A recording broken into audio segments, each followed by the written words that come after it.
Mary in transit, as usual. Good evening, sir. Good evening. Yes, sir.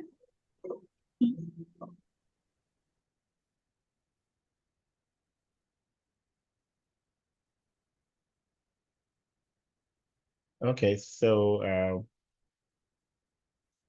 I think I'll get straight into today's class. As usual, at startup of every class, we need to talk about what we learned in the last one, just to refresh our memories. So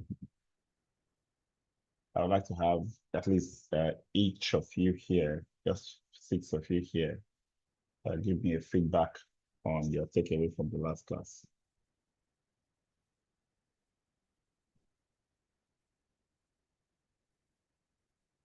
I might not have taken the class with you, but I designed the syllabus and the course content. So I think I can relate when we discuss the things you learned from that class. So let's roll. Who's going first?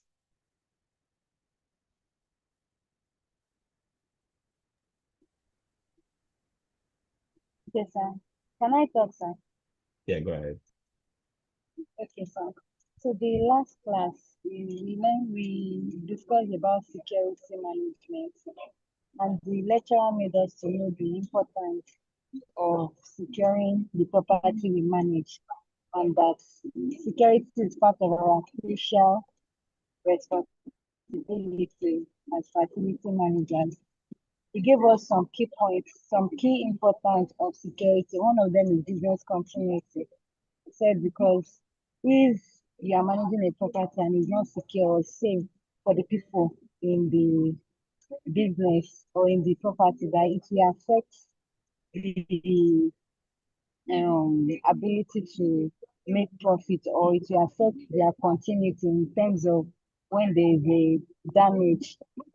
When there is damage, and he talked about it helps to control access, so that it limits just anyhow people from having access to the facility, and that we have CCTV cameras around to control people, and there are also some people designated to monitor these cameras such that there will not be any form of theft incidents, and if at all there will be theft incidents, it should be reduced.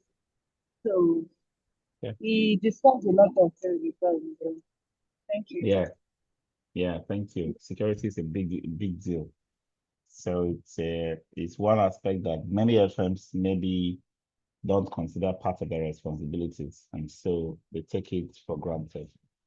Moin, go ahead.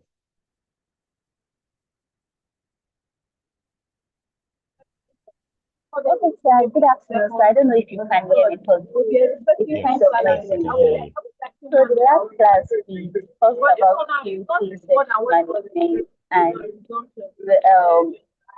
the class was so broad, and I was able to put down something. So I learned that it's all about managing access control, surveillance system, emergency procedures. Also, I was also able to learn how I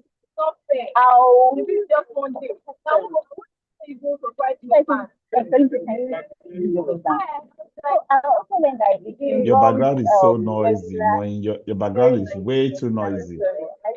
We are not able to hear you well because your background is too noisy. So you can type your feedback on the chat, please. Thank you. Philomena, let's hear from you, please. Thank you so much. Like she said, it was a very broad lesson. One very major thing that stood out for me is that while you are thinking of securing your facility, that should not just be only your mind. You should also think about the security of the environs, that's the location. That, for instance, you cannot just say you are securing only your property. What about the external force? What about external threats? You also need to look at that. I also learned something that also stood up was the need to collaborate. That in the location where your facility is. You don't just, there's no loan as in I'm just here, I'm just here. There's need for collaboration. You need to be involved. You need to know the security personnel around. You need to know what these are doing. You need to get involved with associations as happens around that locality, such that when you are no longer there, should there be any external threats, they are the first persons that will help you secure your facility.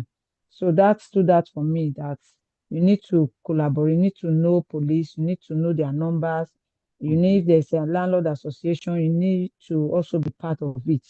I also Awesome. learned that while we talk about only physical security, we also have the cyber security, that we look at the physical, we also look at the cyber. Cyber has to do with security of information, your data, all of that stuff.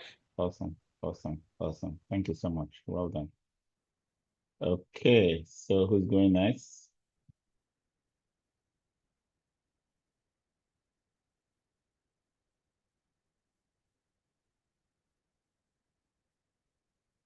Oluwaseun, Adeola, Olamide, Destiny, Kayode, Rita.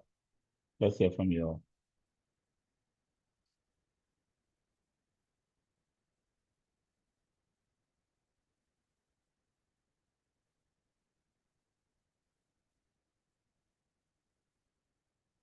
Esther, do you want to say something? Were you in the last class? They have said most of the things I wanted to say. Okay, okay, okay. So, All right. So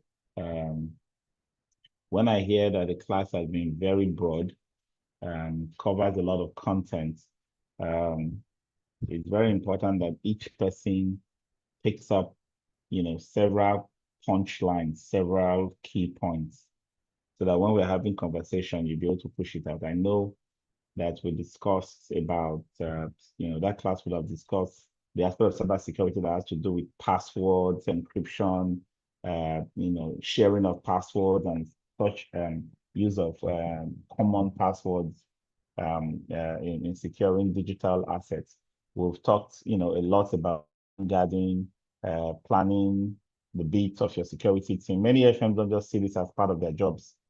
They just say, oh, there's a CSO or is a superintendent of security who is in charge of that. When there are incidents, many FMs can't, really investigate an incident because they see that as a security or HSC responsibility, and so they abdicate. All the HSC, all the security responsibilities ends, the buck stops, with the facility manager. Everyone else employed to work for you or work with you on your site are all complementing your effort as the leader of that site. The singular experience your end users are supposed to have should come from you as the facility manager. So health and safety, material quality, security, everything that happens on your site is your responsibility. If somebody maybe loses a phone while in your facility, and all efforts are being made to investigate and find out what happened and blah blah blah, that phone was lost under your watch. It doesn't matter whether you have security guards or not. If you have security guard, they're seconded by you to represent you on that site. So as FMs, you need to broaden your scope of understanding of facility management security, because it's your job to ensure the sustainability of the environment and also especially the well-being of the users of your facilities. Okay. So I'm going to stop at that feedback and move on to today's topic. This topic is very important. I wanted to try something today for this class that used to come to class very late. I wanted to come in and at exactly 5 o'clock start running through the content of this lesson. I just realized that it was going to be bad intention, knowing fully well that in that let's start early and do quick because many of you will not come on time. So I changed my mind last minute.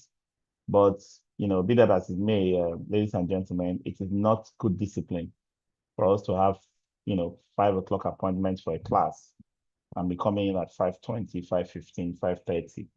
It is absolutely not good on you at all. So 5 p.m. is the time for this class, and 5 p.m. is not the time you get into the class. You get into the class before 5 p.m. because 5 p.m. on the dot, the lecturer should start teaching. Okay, so instead of losing valuable opportunity to learn from our facilitators, because that's what's happening. Every time you come late to a class, you make the facilitator now prioritize what he has to say, and in many cases, drop out elements of conversations that would have been beneficial to you. So it's not a win for you at all, as a student. So please, let's create the habit of maintaining our integrity, coming on time to what we have appointed to do. Okay, I know the class is winding down, and many people are already thinking next step. But the basic thing I found in this program when it comes to discipline and ability to to excel in the profession, eventually follow this program, is that the first, many people miss out on important conversations because they're using a half-hearted attention to the classes. So when you go for interviews and you are interviewed on certain things that you have been taught about and you can't talk to it, you can't speak to it, I am not embarrassed. You're not doing that to me, it's yourself. So that's because you either came late, you came in and you were busy doing other things in the background, refused to turn on your videos. Every class rule you've broken in the process. And so the quality of what you get back from the class is poor. It's poor. There's little anybody can do. We put these rules in place to make sure that everybody can catch and get the best, because we want people with our certification to be at par with those who have been out there, doing wonderful things in the industry. We don't want people coming at later stages to get to the program and then you can't defend your certification when you go out there because you weren't paying attention. And then the second thing is, and this is more short time, you will see that very soon. When the exam comes, the same levity with which you treated the classes is how you're going to treat the preparation for the exam, because you just think it's going to be another training. By the time the questions of the exam hit you, I'm sure this is an exam where out of 300, we are having people randomly make 290, 294, 293, 280. And then when such results are published, and you are getting 145, failing score, you have to do a second attempt or a third attempt to pass it. I think that that should be. I don't know what to put. I don't know what to say. It's for a lesson that you will learn if you take it with such levity. So I'm appealing to you that you attend your classes on time, you do your assignments and submit them on time, you prepare for your exam that is forthcoming. I understand the mock exam has been opened and stuff. Please put in your best efforts, to cover all these videos that you have missed or not paid attention to again and again, and read up materials and do more research for more quality content that you'll find online, and be prepared for the future that the FM industry brings or holds. Okay. So I wish you all the best. The bit I can do is to encourage you to be better. Okay. All right. So today we are looking at financial management. It's one aspect of our work that can make or break you as a career facility manager. It can make you, if you can apply the strategies, implement the analysis and positive outcome that can come out of engaging with how money is earned and spent in the organization, justifying every naira, aligning every expense to strategy, the high-level mission of your organization, and showing how your everyday work is adding value to the organization. That financial knowledge and practice will make your career, because within a very short time, you will rise to the top in your organization. People who often move up to core business roles, strategic positions in the organizations, C-suite seats in the organization are those who master the fine art of financial management. Okay, so that's the making. It will break your career if you are one of those who is perceived in the organization as having a poor grasp of financial implication on decisions, you know. So there are some people that they just come around with, you know, hearsay, guesswork, gut feeling every time they talk about money. They are not using data, they're not doing analysis. They just come about with, I feel this is better, I feel this is cheaper, I think we should pay a deposit, I think we should, you know, acquire this and acquire that. There's no basis for their advice or consideration. When organizations listen to you, take financial decisions based on your advice, and it turns out negative in terms of outcome over time, repeatedly, what happens is that they stop listening to you. All right. So you no longer get approval to get anything done. They put another layer of scrutiny over you. You have automatically been demoted. Your career is going down the drain already. They no longer believe what you say or trust whatever comes out of you as a financial action advisory, right? And then when they now get to the point where they now need to cut costs, they now need to control, you know, take over that, because you are a spender, right? And if you, for instance, as a spender who does not know how to justify your spending, align your spending with strategic objective, then your career goes down the drain to the point where the management feels you are even too expensive for the, you know, the amount they are paying you does not justify the pen pushing and the stock keeping you are doing of diesel and cooling material. So they just ask you from the team. And that's how many people's career go down. So I'm telling you that this is a very important course. It makes or breaks. So pay attention as we delve into the various concepts, financial concepts, one after the other in today's class. Okay. By way of objective, key applications of concepts like life cycle costing, opportunity cost of error, direct and indirect cost, or what we call the cost concepts. You have the best value, facility condition index, budgeting, you know, different types of budgeting and their implication. We're going to tie this back to strategy with every instance that we go in this course. All right, so when we coordinate facility spaces and make them functional, we are making sure that the organization and its people are able to, you know, utilize space in a way that they feel safe, get results, you know, and a productive outcome from their use of the space. So your job as facility manager is therefore a resource manager's role. What that means is that the organization spends money on people and assets. These people and assets form the capital of the organization with which productive outcomes are expected. You as a facility manager now becomes the person who manages the people and the assets to ensure that, you know, the benefits are accrued. Now, when I say managing people and assets, it doesn't turn you to become the HR manager. The HR manager is different, but when the HR manager brings in people who need to work and produce the result the organization is looking for, it is your job to ensure that they are productive. So that's where you step in. If somebody is comfortable, if somebody is feeling safe, if somebody is feeling that he has the ambience and the right environment to do his job, he will do his job well, right? So it is productivity that you provide to the individual. You also provide, mind you, as part of your profession, you also provide an improvement of the quality of life of that individual, a sense of belonging, well-being, health, safety, security, all tied to that value that you are adding to the individual.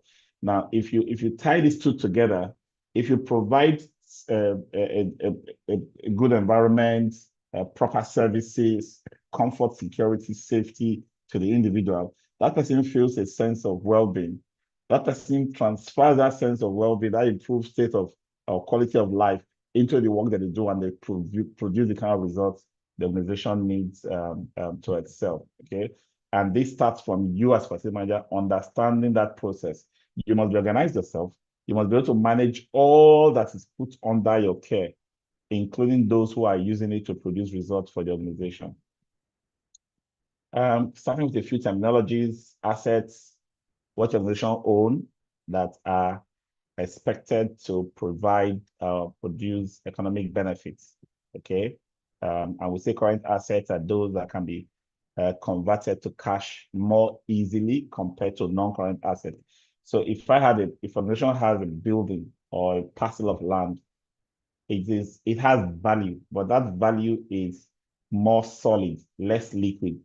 So between solid and liquid, we're talking about liquid being cash, easy to acquire, easy to spend. Solid is, kind of frozen. It's harder to spend, right? So if an asset is closer to solid, which means it needs a series of processes before it can be converted to cash, heated up to cash, melted to cash, we say that's a non-current asset. As it gets closer and closer, melting down to cash, what we call liquid, easy and available to spend now, we say it's becoming more and more current. So that's the way to look at assets. In terms of liabilities, it's the debt or obligations you owe. So when you owe vendors and contractors, when you owe rents, insurance, and all of those obligations that you should spend on, they are called liabilities. Okay. So you would have had transactions for which certain value has accrued to you and you are yet to pay. That's what makes it liability, right? Now, but many organizations, many FMs don't get the whole concept of assets and liabilities. They see asset as a good thing and liabilities as a bad thing. While assets are good things, I can also assure you that liabilities are also very good for your organization. What does this mean? Think about it carefully. If a service or goods is delivered to you and you have not paid for it, it means that you have both your money and the goods with you at the same time. You are generating value from both of them. For as long as you enforce terms that allow you to hold on or withhold payments, you are enhancing the value, double value to your organization. Okay. So while it is a liability because I've gotten value and I need to pay, the fact that I have not paid means that I am better off.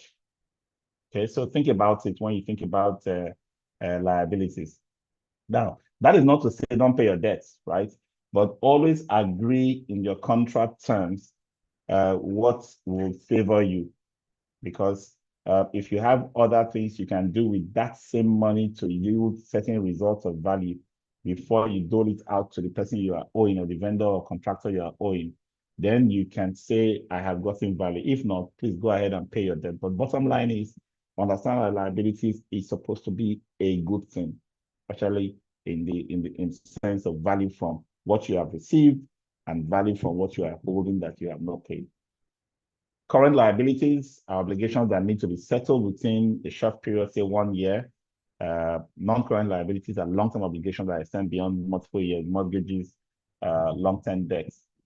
Revenue is the income that's generated from your normal business activities, all right? And then you have operating revenue, which is income from the core business activities, and non-operating revenue, which is income from other sources like investments. So if your organization produces bread, and while it sells bread, the people pay for the bread. That's operating revenue. But when the organization sells bread, which is the core business, people pay for bread. But the oven that the organization uses to produce bread, it now has maybe an agreement with the building owner that whenever we are not baking and we're not putting off our oven, we can transfer the heat to heat up the water that's used up in the building. Then the building owner where you're renting from gives you a certain token or a certain amount to cover that heat you are wasted that they are using and pay you a token. That's an income from other sources. If you put your money in the bank and the bank says, oh, your money is so big in the bank, we will start giving you a certain amount on top of it for as long as you leave certain balances in the account, we'll give it to you. Or you invest in shares, that you can sell to. Maybe you want to buy a new vehicle, commercial vehicle or operating vehicle next year. But between now and next year, you want to put that money in an investment account. Whether that comes from it called a non-operating revenue. It's revenue, but it's not from your core business. And then you have the expenses, costs that you incur in the course of doing business. When you have revenue and you have expenses, if you deduct expenses from revenue, you get your profit. Okay. So this is where the FM really needs to have a firm understanding of how the organization works.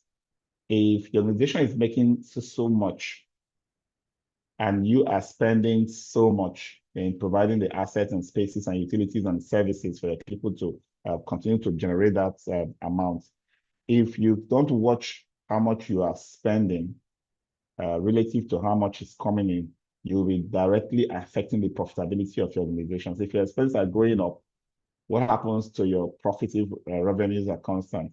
Your profit will be going down. If your expenses are going down and revenue is constant, what happens to your profit? The profit will be what? Going up. So FM needs to understand these implications so that when revenue is at a certain level, it's not meeting up with projection or expectation. FM should not maintain a constant profile of spending. There are always the high cost approach, the low cost approach, and the no cost or zero cost approach to dealing with virtually every issue that we encounter. We need to be flexible to pivot, do a new fresh analysis, consider the risk and implications of changing because you are trying to react to a situation that is pretending or presenting itself from your understanding of the nation's finances. Okay. All of these are things that when you observe it, you come up to management with multiple options of doing things. It means you are sensitive to the organization's needs. Some FMs continue on the path of spending, completely oblivious as to what the organization is going through with regards to revenue or setting risk. I mean, think about it. Recently, one of the mainstream banks in Nigeria had a landmark judgment against them about a property they sold some 20 years ago, even from a bank that they inherited from the liability from.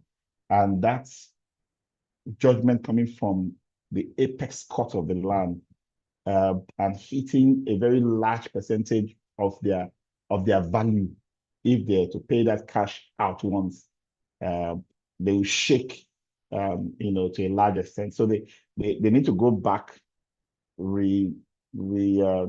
analyze their situation, tighten belts, tip their hands in things they didn't think they would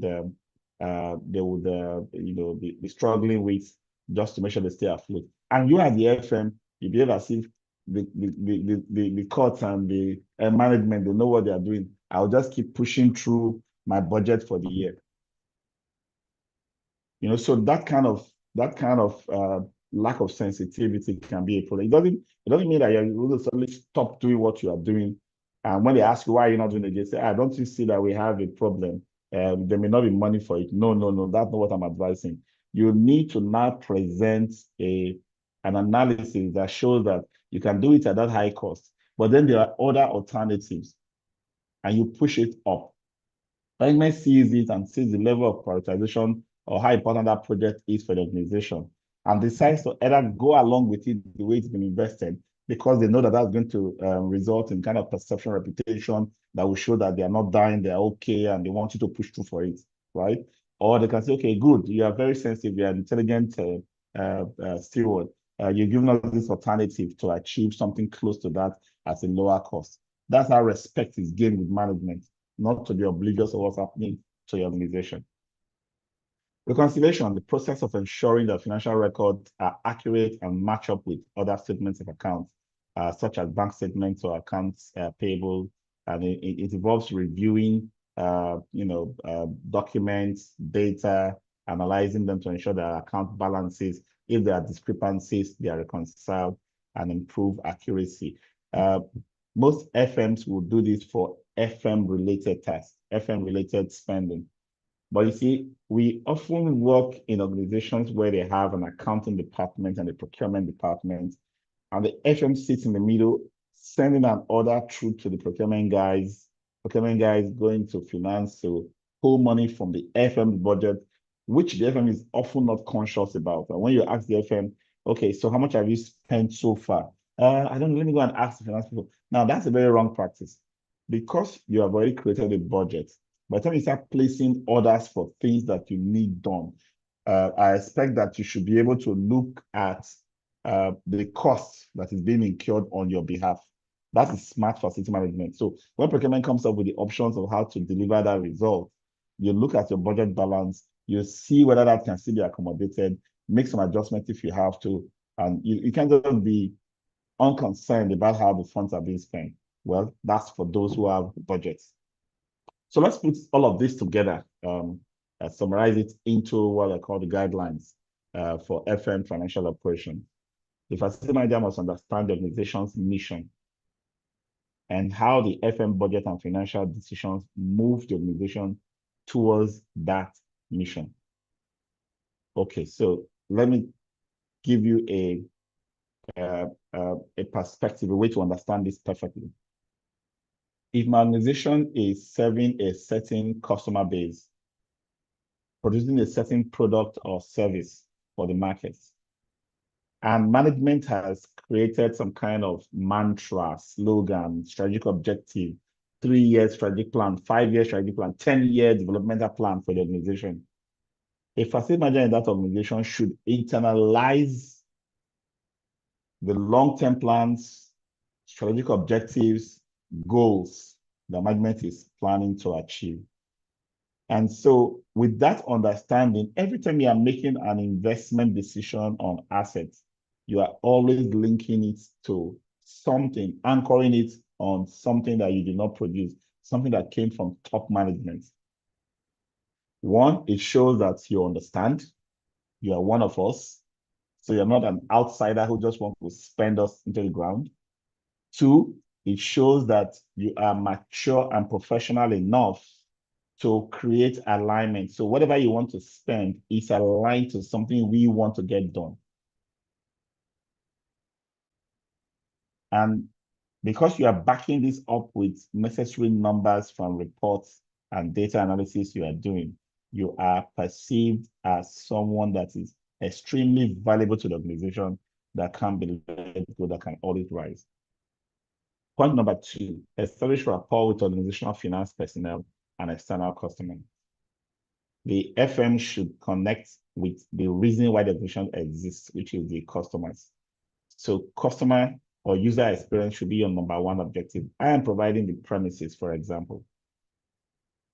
The premises are meant for customers and visitors and inquirers to come in and experience us and perceive us and get their problems resolved and buy from us if we are selling things that are physical. I do not just prepare that space for my workers. I prepare that space to impress my customers. So instead of to see your workers or staff of the organization as your only customers, you see beyond them and know that the end customers are also your customers. The things you are doing is not just because of internal staff who are using your services, but also for the external customers. Now, rapport with finance personnel is very important. Accountants and finance people, they have the upper hand when it comes to understanding the financial status of an organization. They do cash flow analysis all the time. They look at long-term commitments of the organization, things that are going to be spent for in the next 3, 4, 5 months, Christmas and New Year, and the bills that enter the new year, like employee benefit that needs to be paid. They are always conscious of those, right? And you as an FM need your own priorities to given a high ranking in the pecking order of prioritization. If you are having cordial relationship with them, there's a high likelihood that they'll prioritize what you want to deliver. Otherwise, they can be your undoing when it comes to finance and FM, or accountants and FM quarreling the organization, and the FM always claiming that the accountants don't understanding, and they don't appreciate what you are doing because you've not created rapport with them. Clearly defined roles in the FM budgeting process. Budgets require you to go through a certain process. Is it top down? Management makes the big decisions and share it down, or is it bottom up? Where are you in that ranking, and what role do you play in budgeting? Now, when it's time to budget, many of us wait for them to ask us questions. So that thing you will do next year, how much will it cost? How much will it cost? Now, I would say if you understand your role in the FM budgeting process, you would have proactively looked at previous, processes, activities, expenditure, results from previous budgets, and created some kind of analysis that helps you understand what has been happening, right? So that you can now use that information to create what if you were in charge. So if you're not yet in charge of creating budgets now, start creating it as if you were in charge. That will enable you to create certain rationalization and put certain information and data together, that when it's time for somebody above you who's requesting for information from you, you're not going to be doing, I'll tell him in 3 days I'll respond to you. You already have proactively created some kind of analysis for your own use based on the information available to you. Understand fundamental accounting practices and organizational practices, organization-specific practices. It's important that you understand the systems put in place for account management in your organization. Many FMs struggle with simple things like reimbursement, reimbursement, chargebacks, accruals. These are all financial. Let me take accrual, for example.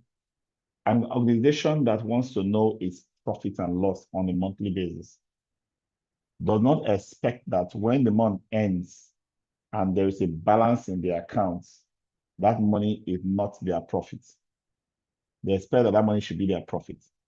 But it is possible that certain value you receive from vendors have not been paid for. So that money should be deducted.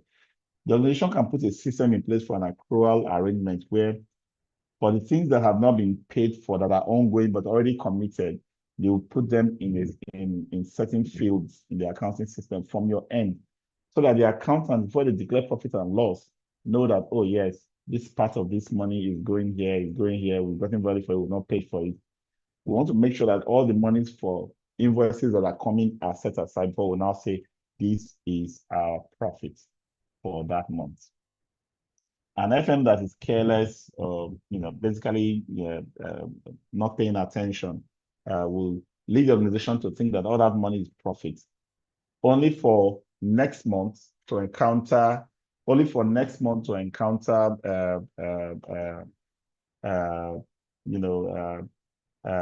very reduced profitability because you've paid all the previous bills from the next month's revenue. It now looks as if in 1 month you made a lot of money as an organization, and the next month you made very, very little, which doesn't make sense, because at that point it is your expense reconciliation and accruals that is now causing the problem. So understand what the organization does. Pay attention to it when accounts people are training and teaching you on how to put your records together. Something as simple as when you buy diesel is code number 6705. But then if that diesel is for vehicle, it's 6706. But if it's for lawnmowers and maintenance, it is 6705. When you're doing it, why do you want to memorize all these codes? Please follow those codes, because those are the codes that will help to sort through when those expenses and revenues go into the system, what they call the chart of accounts, right? In that chart of accounts, all expenses are being coded. So in one search, an accountant can say, I want to find out the cost of maintenance. That cost of maintenance includes some amount spent on diesel that was used to run the generator and the FM vehicle, right? Or the generator, diesel that was used to run the generator going to power, a different code. Diesel that was used to run a lawnmower is a different code. It goes into landscaping, maintenance, and then the diesel that was used to run the FM vehicle goes into transportation, a different code. They are all diesel, but you cannot just say diesel is diesel. So in a way, they set up that system to create transparency in the accounting system and create balance. Maintain clear, well understood, and documented financial handling processes. Keep accurate financial records, even if you're not the one directly acting on that activity or that transaction. Seek that information and document it. You know, as people are buying on your behalf and all that, please be recording, have information. Don't be lazy about this. And this includes accurate historical data for evaluating trends and forecasting. This is very important because sometimes you want to say, I spent so much this year. The expectation is that because I've spent so much, this asset is now better.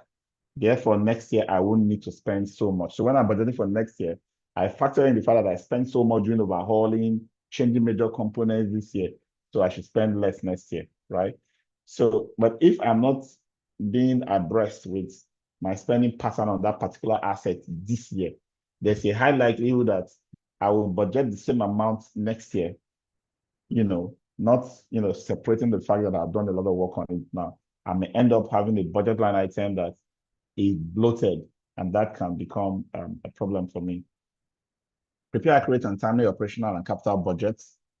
Talked about this. Monitor your budget to make sure that you can take certain adjustments, make adjustments as it goes so that you can offset negative budget variances. Know how to discern the managerial implications of external and internal financial statements. This is very strategic. Many organizations suffer, all kinds of setbacks.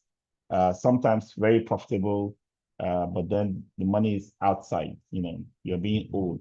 Account receivable is very high, for example. So cash is low on the organizational side. The FM who does not understand the difference between highly profitable but low cash versus not profitable and high cash may go on doing business as usual. You may create plans for next year, next 2 years, next 3 years, 5 years time that does not align with the reality the organization is facing. Every time organizations go bust, go under, file for bankruptcy, expenses are often a culprit, and the facility management expenses cannot be left out of that evaluation or consideration. All right, so to help us, get the best of our financial management and get the best, have the best mindset, frame of mind when taking decisions regarding finances, it's important for us to understand a few concepts, and I'll take the concept one after the other. The first is the concept of life cycle. Everything we invest in should have an estimated useful life. Don't buy anything without thinking, how long will this serve? Whether it's a vehicle, whether it's a building, whether it's a roof, whether it's a TV, whether it's a laptop, you have that mindset of it's a duration. Nothing you acquire will last forever. In determining that duration, you consider how it's being used, what value it's bringing, historical data we have on how similar objects or items have served in the past. And so you determine the useful life. So we know how long it is supposed to serve us. Then we now know that we're acquiring it now at a certain time in the future, at a year of n plus, whatever number of years, we will have used it up. But in that process, additional transactions will take place. We will need to foil it, energize it. We will need to pay operators, maintain and repair, replace components and spares, and so on and so forth. So there are quite a few things that we will do as we are using the assets. Now, if I only have in my mind what it takes to acquire it now, there's a high likelihood that I will falter when it comes to utilizing it, managing it. So if I don't have that life cycle mindset, I may not even prepare adequately for what I need to do to manage the assets, to run it effectively. Okay. So life cycle helps me to understand everything that will go into it as I'm acquiring it. It helps me to, before acquiring it, decide on which one will be best for me, options when selecting between two options. And it helps me to budget and plan more effectively.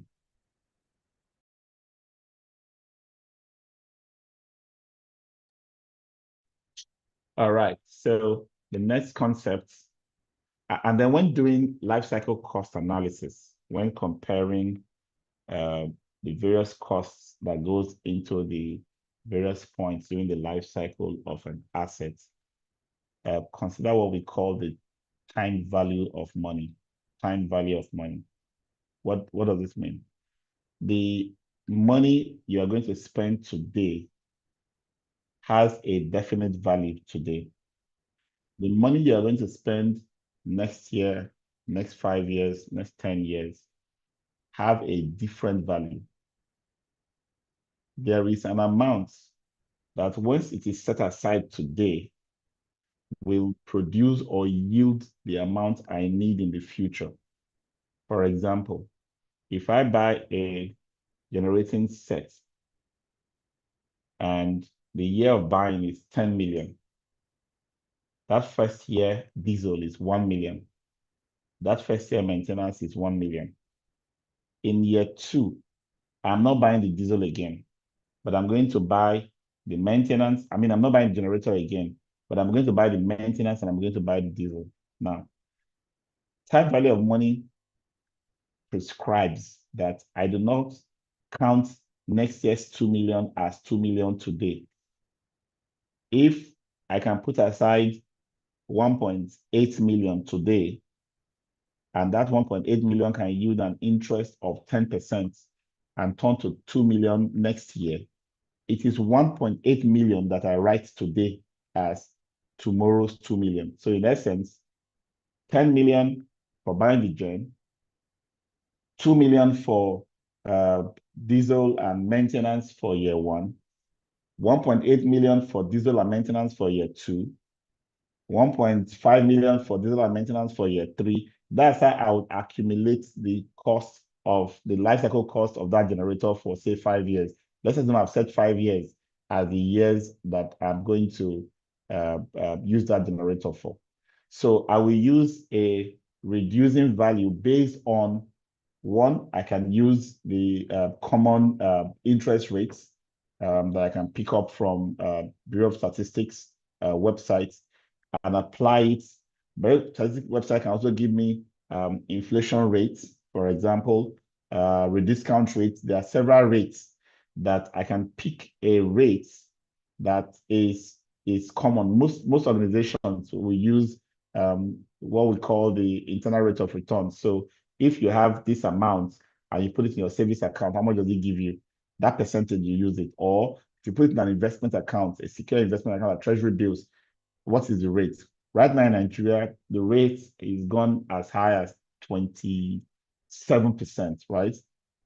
So in essence, what it means is that if I put $1 million in a treasury bill or bonds, secured bond, federal government bond today, it will give me 270,000 on top of it by this time next year. So I just need to take the amount that I will set aside to arrive at the money I need next year, right? And then the one I'll set aside now that will arrive at the money I will need in 2 years' time. There's compound interest year on year. And then the one I'll put aside now to give me the money I will need in 3 years' time. So in 5 years' time, that 2 million that I started with might just be 500,000 in the 5th year, right? That's because I'm trying to calculate what we call net present value. Net present value discount future costs, so that you add up, because you want to compare whether you want to buy the generator or you want to go solar, for example, right? If I buy the diesel, the maintenance is for so number of years. If I buy solar, maybe the solar is going to do me, 20 years solar panels, but every 5 years I will buy battery. So when doing the calculation for the solar, I'm also going to put battery every 5 years.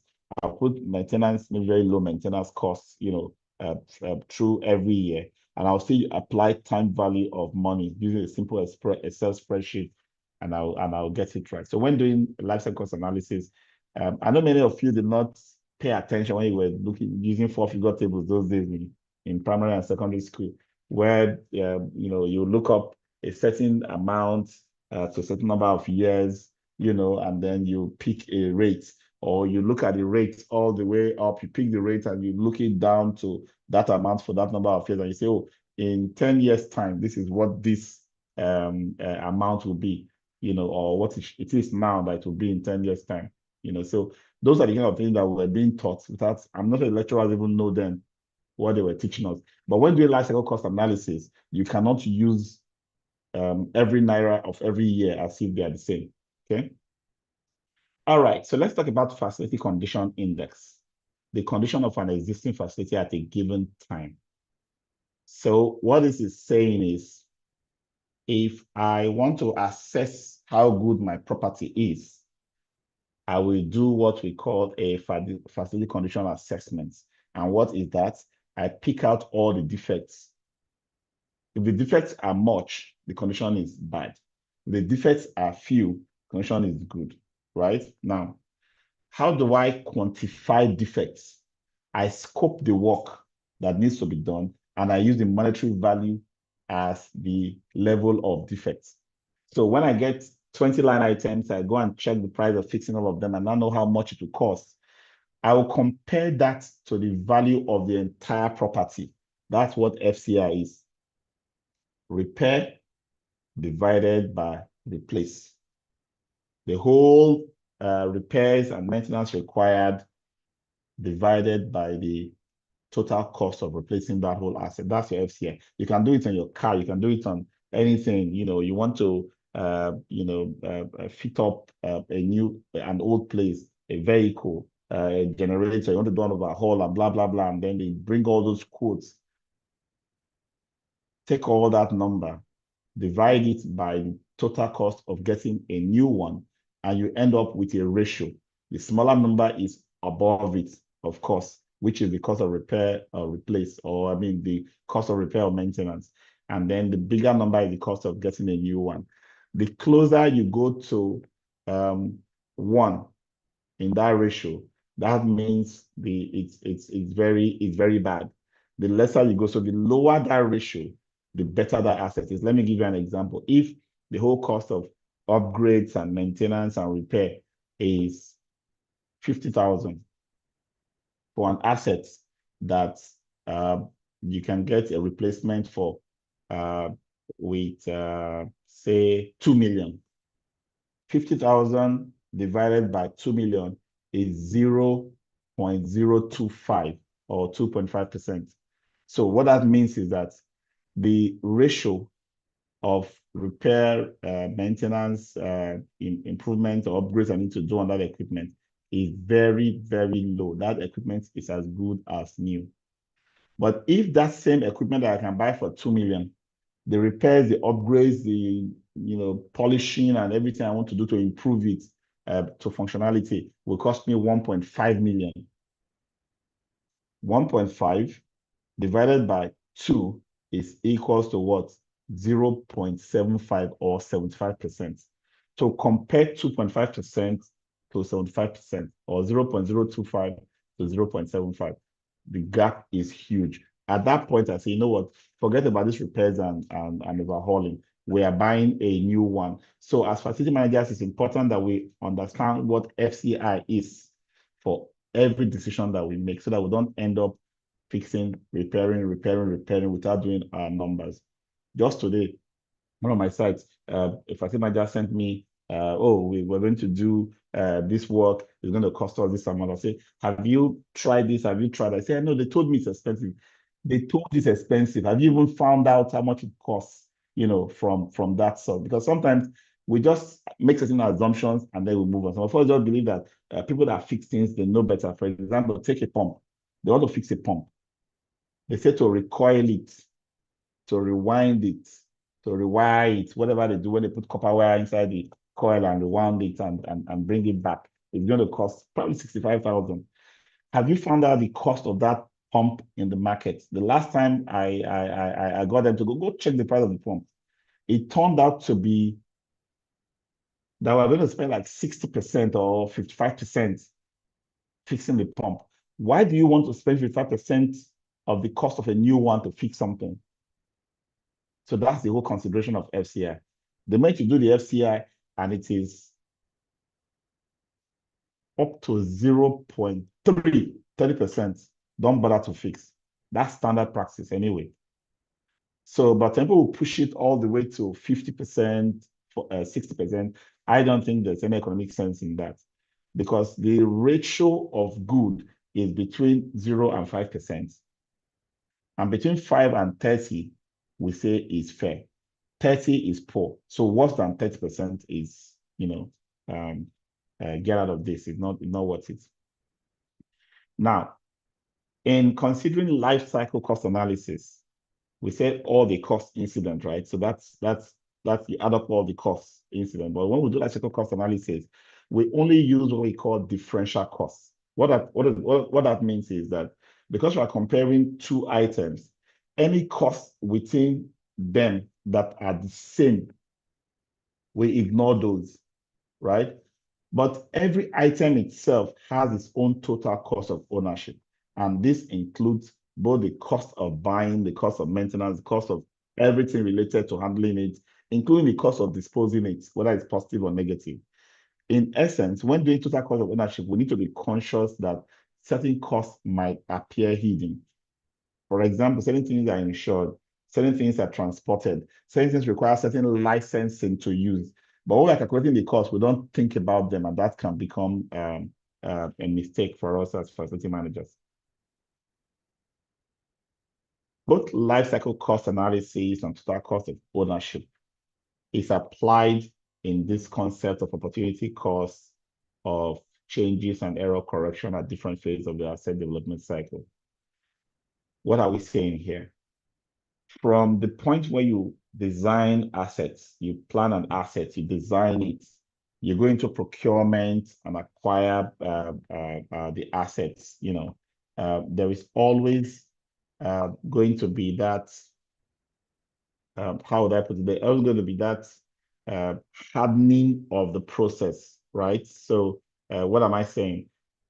When I do a design, the design is on paper or ink or on software. If I want to change it, say I want to move things around, it should be very easy, isn't it?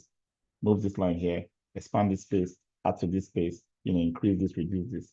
Almost very straightforward. But if I decide to go ahead and prepare the foundation and cast the foundation before I now say, it looks like I need to expand this bedroom and increase that space and add this, what am I going to do? I'll start breaking, even at that level. What if I've raised the foundation, cast the slab, and run the block work and raise the building up, and I've painted, and I now want to make that change? You see, the process is hardening as I advance in the development process. So the opportunity cost of error correction keeps going up. In the first instance, I could just make correction by using pencil to erase some lines.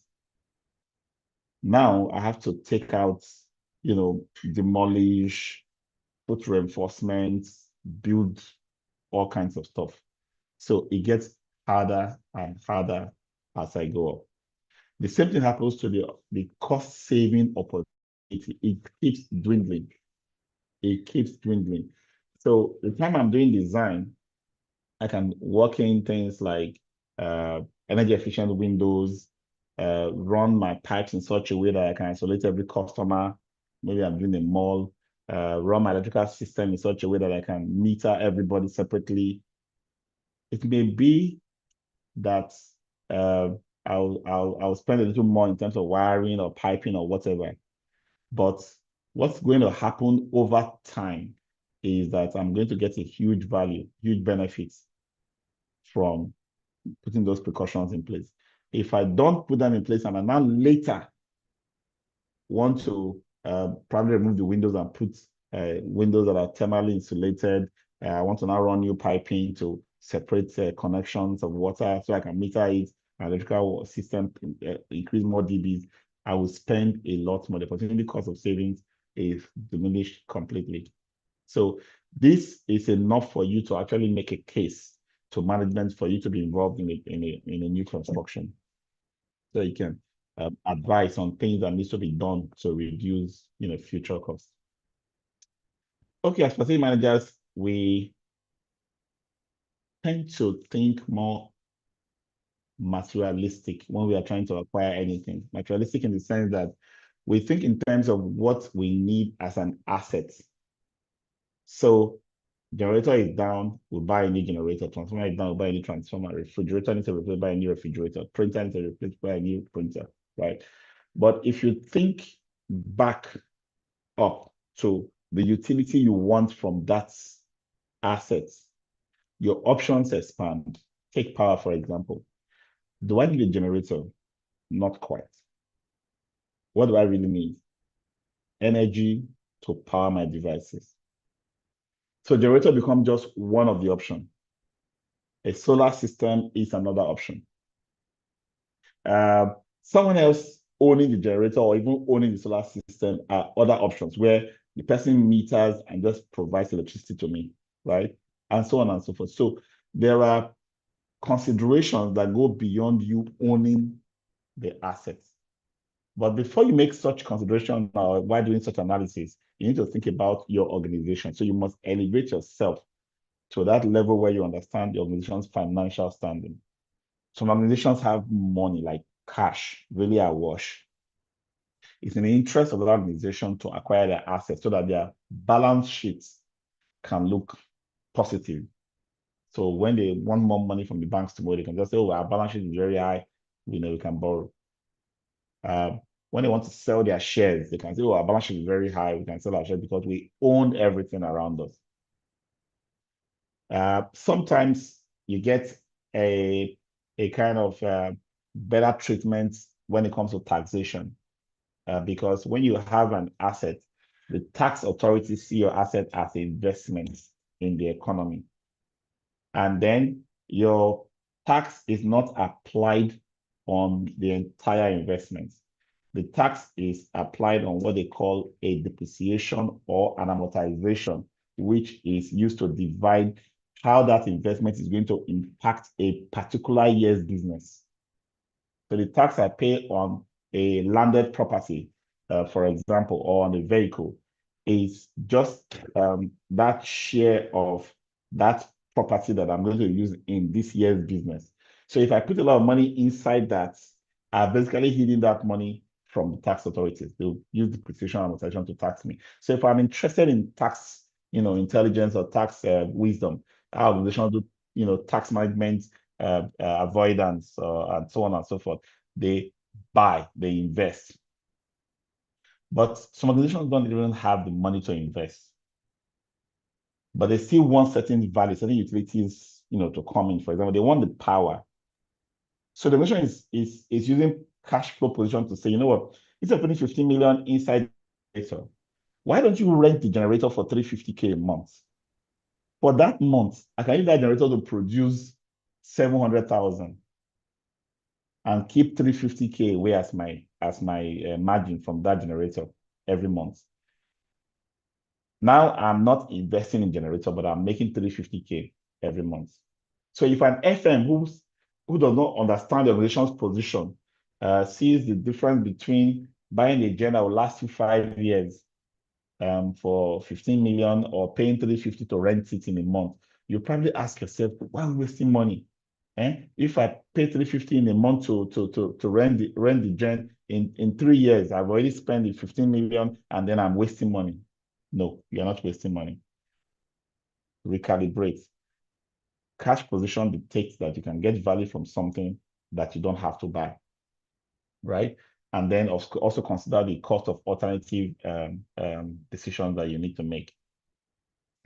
All right, I'm going to take a quick 5 minutes, well, not up to 5 minutes, 3 minutes break. So please put it in the group that we're on break for 3 minutes. I'll be right back at the end of 3 minutes to continue, okay?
Great.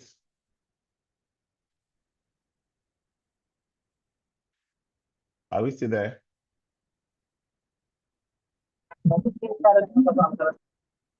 Are we here?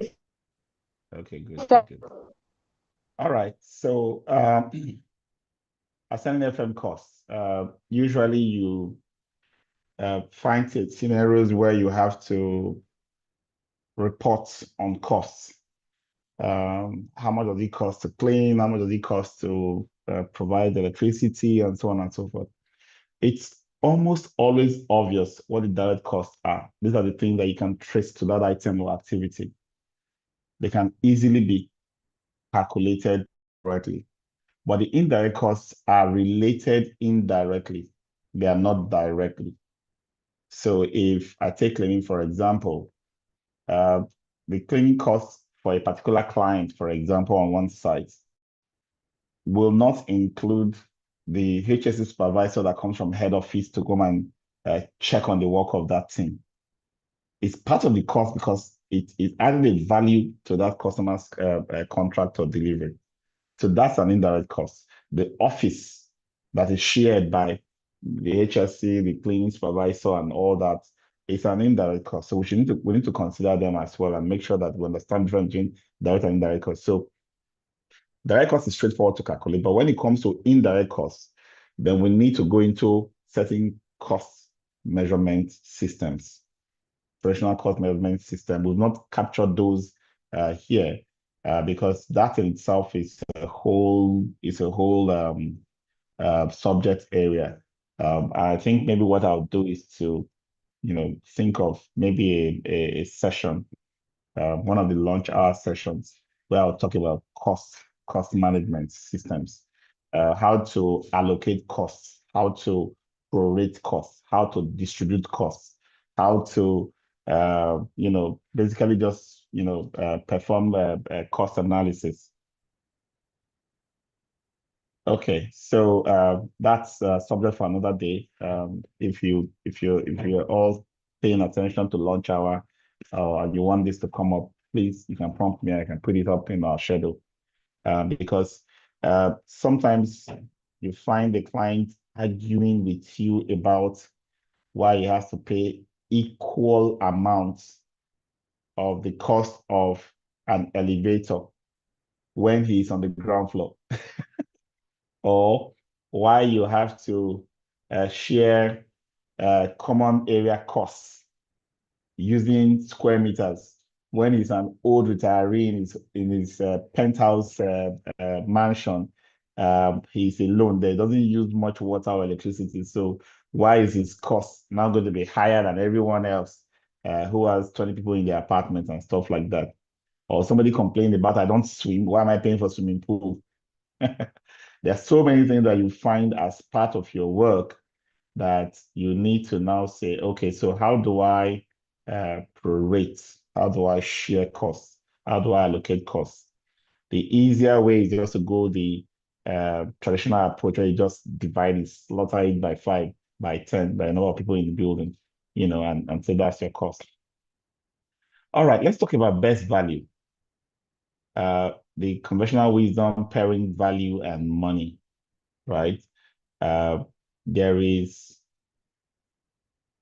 value in every amount you spend, okay?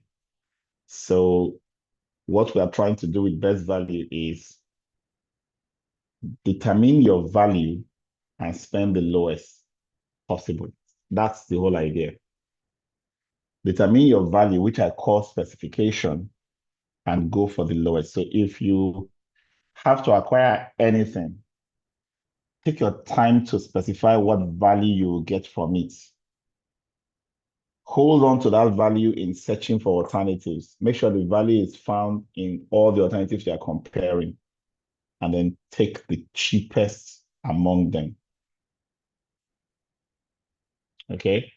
So what this means is instead of saying, I found something else that has this extra value, go back and revisit your values, your specification, document the specification correctly, and ensure that you're always picking the cheapest among them.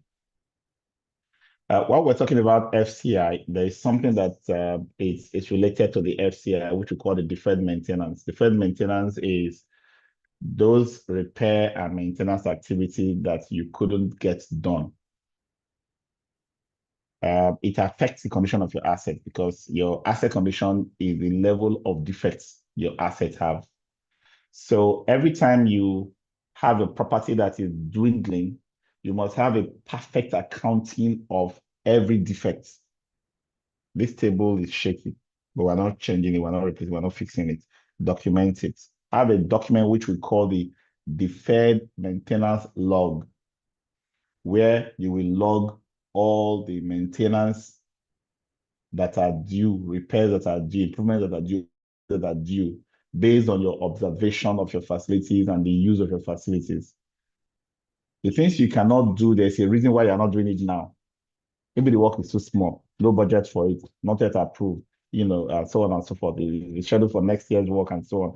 You must have that reason. You must have a priority set. You must have a scope of work set. You must have an amount to do it set.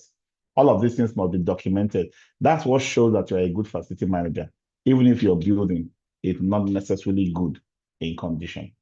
You have a perfect understanding of its condition. So the formula for FCI, you take your deferred maintenance, you take all the capital renewal or upgrades that are required, you divide it by the replacement cost. When I say repair, divided by replace, that's the formula. And the benchmarks I talked about then, relating to how they are evaluated. As facility managers, we need to take this next principle very seriously. What we call it's related to the Pareto principle, where you well, you can call it the proactivity principle. Let more of what you do be planned and scheduled compared to the things that just happen, the things you react to.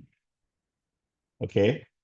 If you are proactive and you do 70% to 80% more planned and scheduled, you will eventually spend less. That's the whole idea of the proactivity principle. You have less breakdown, you have less disruption, you have less higher costs because of the ripple effect of a breakdown. When one item breaks, it causes faults in others. When you want to fix everything, you have to dismantle the whole system, and then you have to have downtime in addition to that. All right, so budgets. We think of budgets as the money we want to spend, an outline of the amount we want to spend. Refresh and rethink that definition. Your budget is a numerical expression of how you expect to operate for a defined period of time, which means your budget is only an expression of a plan that you have made for what you will do. If you have an effective budget, it already tells you why you want to do certain things, your objectives, what you will do, your projects, your contracts that you put in place, and so on, how you will do it, the processes and procedures you will apply, when you will do it, the time in the year that you will do it, right? And finally, what it will cost. So this last one should not be all you think about. In fact, it should be the last thing you think about. You think first about why you are doing the objectives. Why do I provide cleaning? Why do I provide drinking water? Why do I buy electricity? Why do I buy diesel? Set an objective for every expense line item. Then do the analysis of the options of providing that. I want to provide electricity. Am I just going to say buy generator, buy transformer? No. I want to do that analysis to, I mean, I'm going to just rent or just meter from somebody, right? I must do the analysis first. So I decide what, and then I go to how. This is where I decide what kind of contract to put in place, the process that will be involved in getting the power into my space, how I will test that it's accurate and in order, and so on and so forth. And then how I'm going to use it, how I'm going to ensure that I can account for it, how I'm going to audit the process, and so on and so forth. And finally, how much? That's a budget. Every time you put budgets together, always think about the kind of assumptions you make in arriving at the cost. If you say something is going to cost you, let's assume you say staffing salaries is going to cost you 10 million. What are the assumptions? Are there been new legislation, imposing minimum wage? Have there been new tax, like the Nigerian tax law that has been passed from January 2026? A whole lot of implications on your budgets from that tax law that has been passed, right? So those rationale must be understood now before you get to that time. All right, so let's look at budgeting types. You have the traditional budgeting, what we call a historical budget. It looks at previous budgets and makes adjustments line by line to create next budget. So it's based on past data. But zero-based budgets looks at it zero past or historical costs or expenses and creates justification for every line item, as well as start from scratch in developing what the cost should be for that line item. Talked about assumptions. We must list all our assumptions. To be able to forecast our budget properly, we must know what our considerations are and list them out. Your budget will typically support the organization's core business or core mission.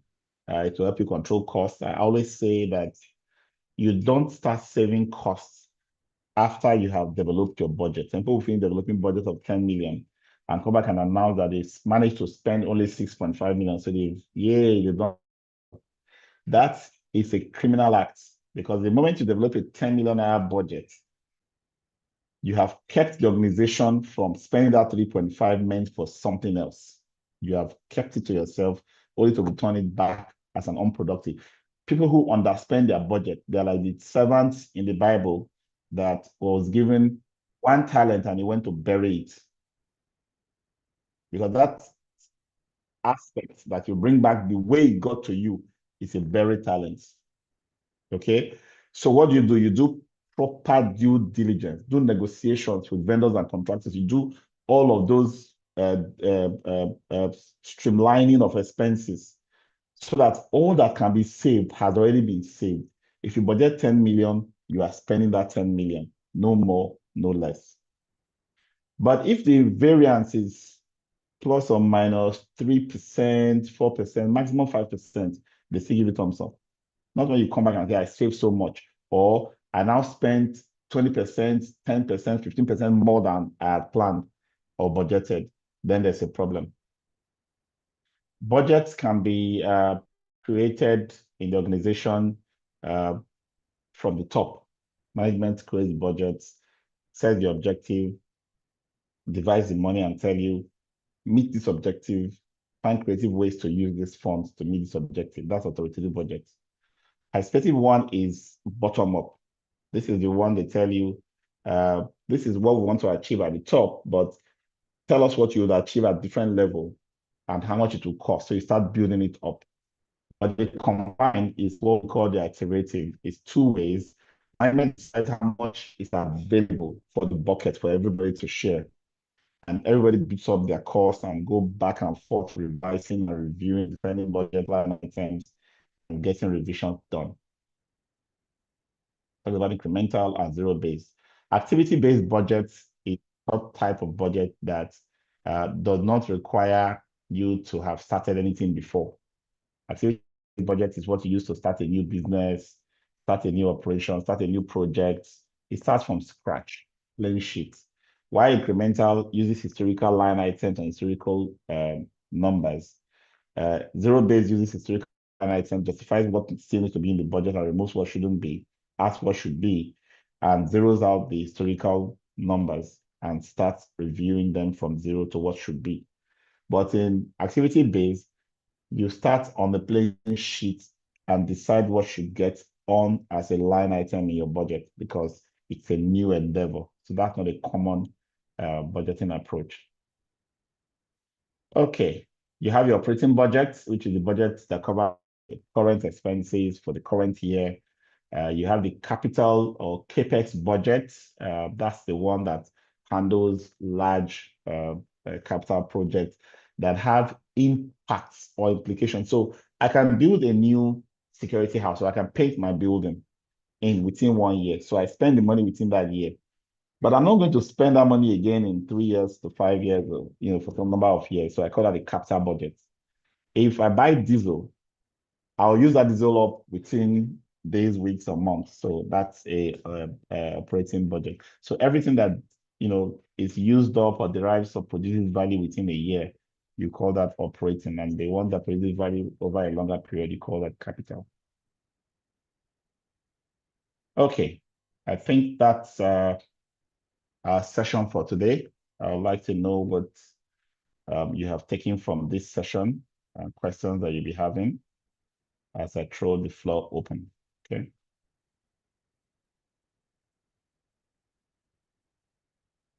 Can you please come back on screen, everyone? See who's got something to say.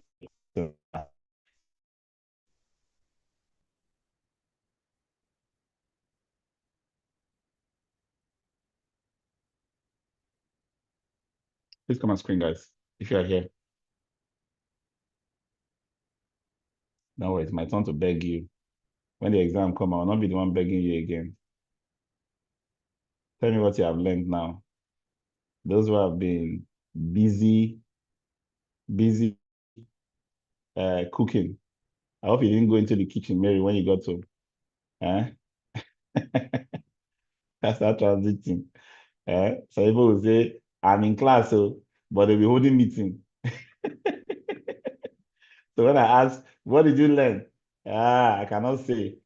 Others will be in the bed, cover themselves with blankets. Sleep small, wake small. Destiny, sleep small, wake small. Say you did class. This class is also be table and chair class. See you for bed. I pity you.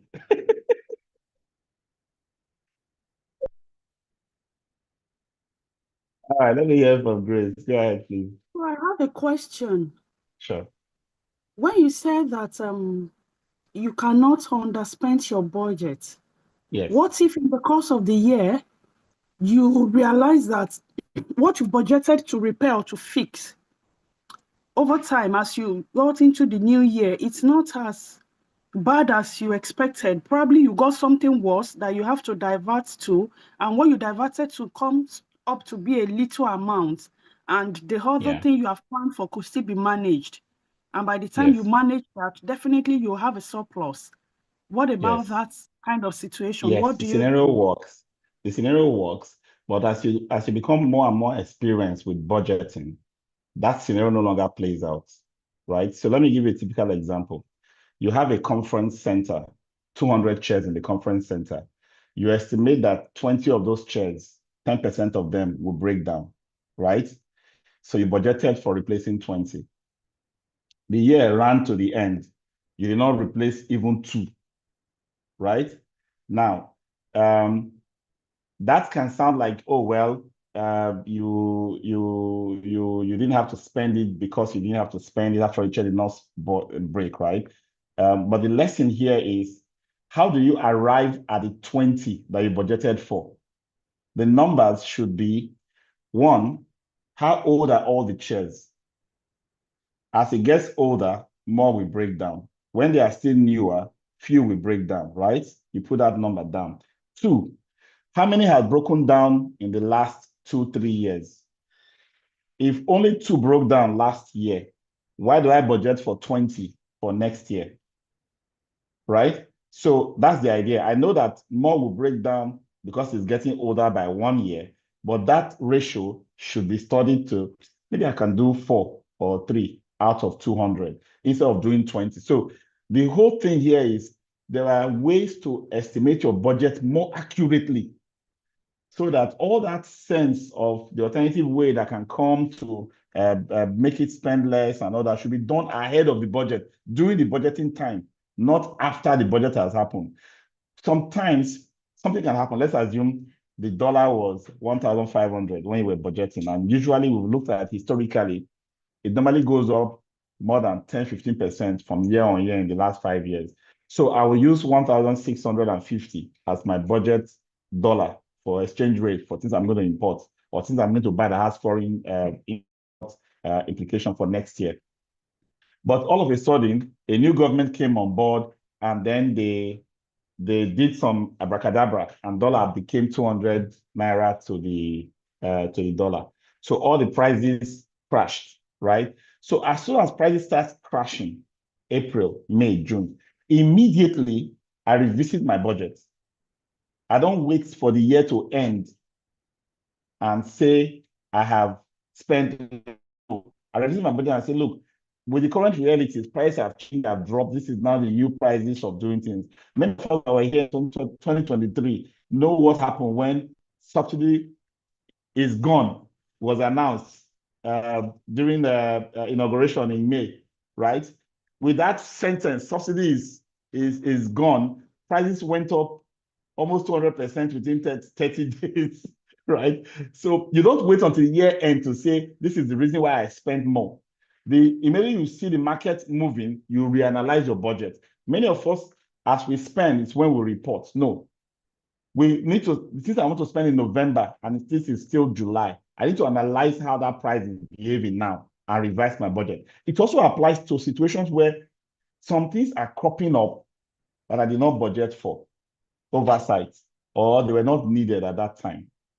And I need to do what we call budget reappropriation. I need to move money from one budget to another budget, another item, right? I need to do an analysis of my budget and apply to management for approval. I cannot just say because I have this total budget, 10 million, there's this 1 million I don't want to spend there, and I'll move it to another place to go. And I don't do that. I must analyze, I must, apply for approval to move that money, right? So if my budget is going to come down because of some smart things that happened or good things I just discussed, by this time, and I see it, I don't wait till December. I replan my budget and send to management so that extra 3.5 million that I intend to save, that I'm now seeing now that I will save, I make it available to other aspects of the organization. It's not tied to me anymore. Okay.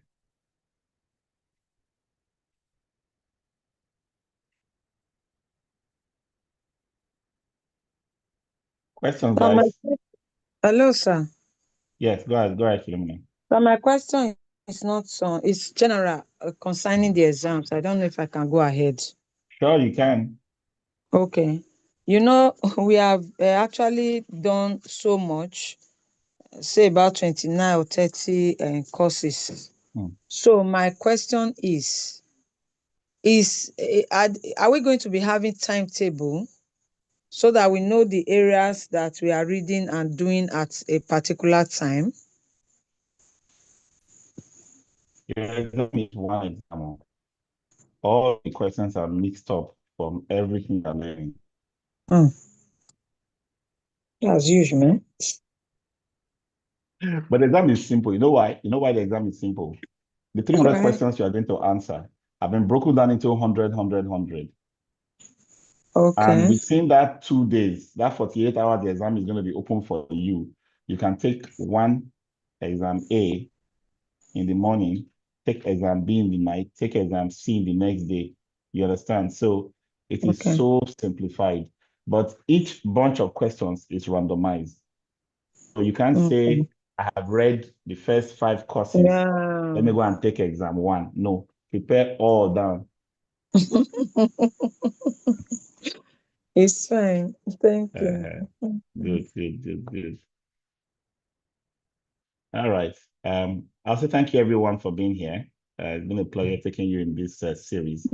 I might still have 1 or 2 classes with you. I'll find out from the training department.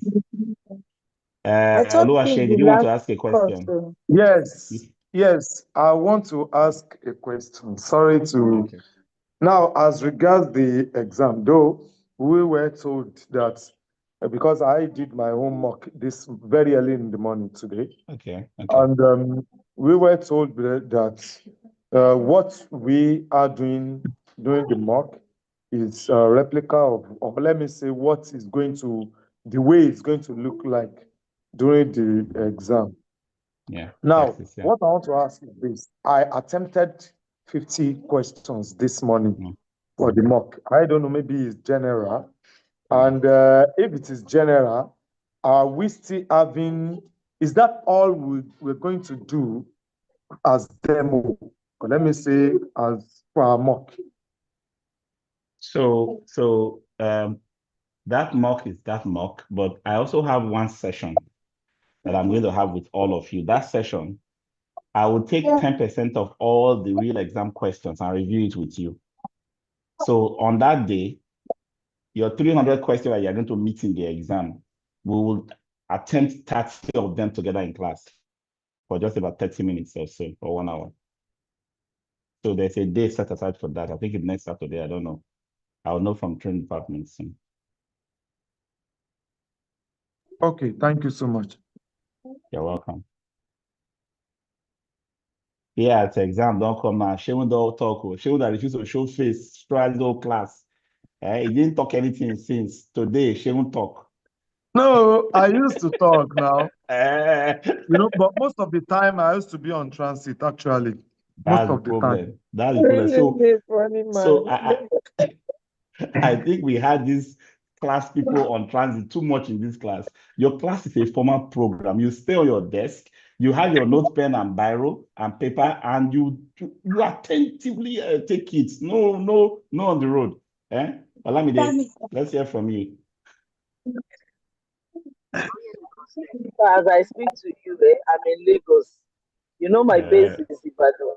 Yes. So basically, I'm handling a project that I've always been on the road. So I need a lot of time to catch up with the classes, actually. I just joined the class. There are times I'm on my way to Kwara State and like that. The network I is know bad. your So movement is I much. just joined. Okay, so for me, I saw a message on the group on the physical, what's it called, the practical session. Yes. And for me, like, you people are not being fair to people that are outside Lagos. The other time, that's how it was announced, we could not come. At least give us enough time so that if we want to attend the practical session, at least we can actually plan to join. But I don't think they considered us at all. So for the veteran, for the people out of Lagos, the practical session is streamed. You just pay attention and watch it, and then we have a recording saved on your portal as well that you can also just go through. Please, that's the best we can do for now. We cannot fly all of you into Lagos for the practical session, or move everybody from Lagos to Ibadan for your practical session for now. That's the practical thing we can do. But please, I would advise those of you who are very busy executives, please take time off work in preparing for this exam. I just appeal. Take a few days off work. Take excuse. Don't go to the office. Don't answer office calls. Just delegate fully, for a few days and concentrate on passing this exam. It's very inconveniencing to have to retake the exam, please. Okay? That's just my advice. Thank you very much, and thank you everyone for being here. See you again in our next class. Bye-bye. Bye-bye. Thank you, sir. Thank you, sir.